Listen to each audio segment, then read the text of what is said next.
not savages.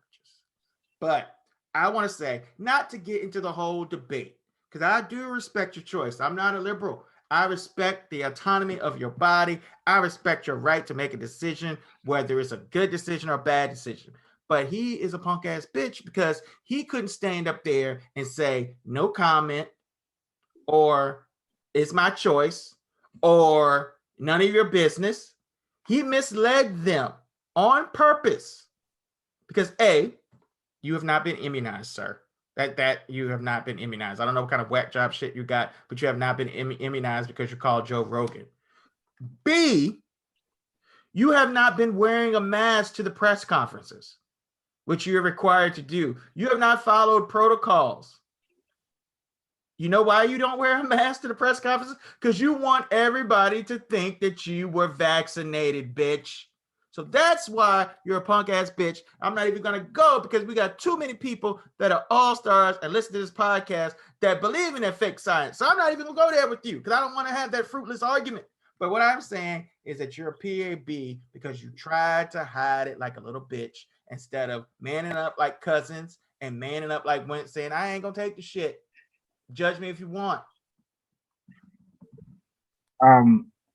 So yeah, not to get political, but it seems like when we do post semi-political things, we do get more people viewing. So that's just how it is. That's the danger of Facebook. That's why it's evil.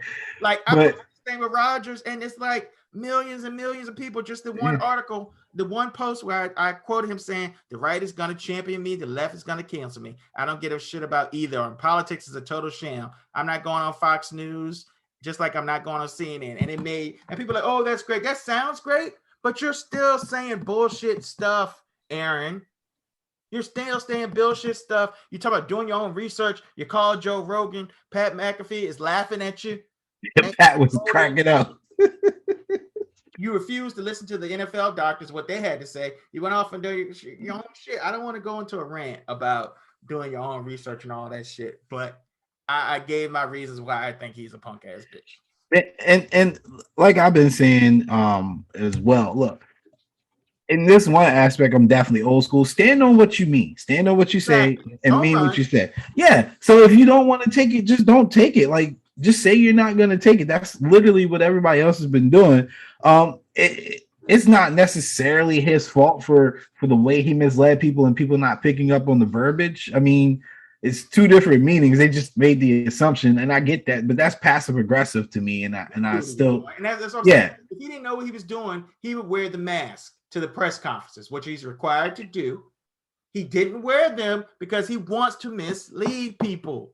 That's my thing. He wants to mislead them. He doesn't wear them on the sidelines. I'm not sure they have to wear them on the sidelines when they are when it's out on an outdoor game. But at the same time, Wentz wears it out on the sidelines because he's not vaccinated. It's being safe to sorry, but it's not. We can respect your choice, but it doesn't mean we have to respect the logic or the reasoning you give behind your choice. If you want to just say, "Hey, I'd take the risk," and I'll even accept that the damn, it hasn't been out long enough. There's stuff to refute that, but that has some kind of logic. But don't bring your own research, making up shit about sterilization and basically saying you're allergic to it, which is highly unlikely if you break that down. That's really highly unlikely that he's allergic to it. And it's a lot of bullshit answers and a lot of misinformation, which is, you don't have the right to do that. You don't have the right to spread misinformation without somebody checking you. You don't have that right. You got the right to your health, but you don't have the right to do that. And the one thing that a lot